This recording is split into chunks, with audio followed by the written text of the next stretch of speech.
Hello guys, मी Sania. Welcome to my mini blog.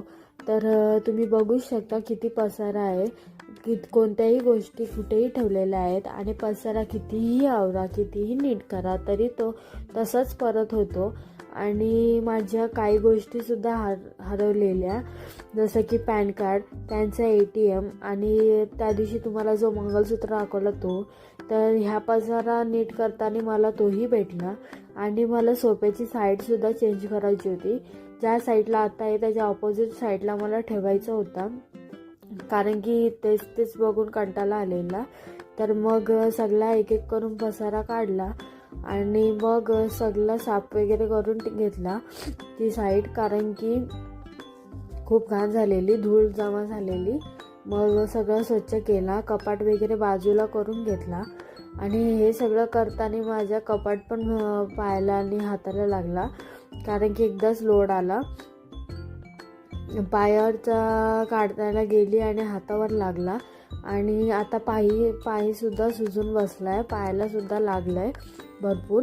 आणि तेवढ्यात आठवलं की कपाळाला कुंकू पण नाही आहे आणि टिकली पण नाही. मग कुंकू लावून घेतला आणि नंतर सगळं हे क्लीन करून घेतला. बेडची साईज चेंज करायची हे तर डिसाईड झालेलं, पण करताना एवढं त्रास होईल हेच माहिती नव्हतं, कारण की बेडमध्ये खूप सामान आहे. तर मग तोच काढायला घेतला. तुम्ही बघालच खूप कपडे आहेत, जे कमी वापरतो ते मी बेडमध्ये ठेवलेले, कारण की कपाटात जागा नाही आहे. भरपूर कपडे झालेत. तर मग तेच काढले एक एक करून आणि नंतर काढाकाढ केले आणि तेही ठेवायला जागा नव्हती, तरी सोफा सरकत नव्हता. आणि आता तुम्ही बघाल फोन पण तिथं पडलेला आहे, जो आम्ही वापरत नाही. नंतर मग सोफा कसा तरी हलवून घेतला. हे सगळं मी ते नसताना करत होती, ते कामावर गेलेले.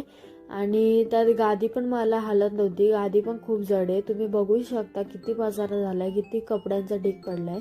नंतर मग मी परत सोफा हलवून घेतला, जिथं पाहिजे होतं तिथे ठेवला. मग सगळे कपडे होते ते बेडवर ठेवले आणि मग ती गादी उचलताना एक टास्क होता की ती मला हालतच नव्हती. नंतर मग मी सगळा काढताना तर काढला पसारा, मग मला टेन्शन आलेला कधी होईल कधी नाही होणार. मग एक एक सगळा आवरून घेतला आणि आता ही बघा तयारी करत होती.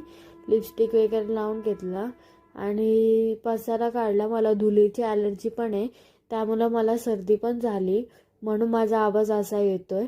तर असा होता माझा दिवस.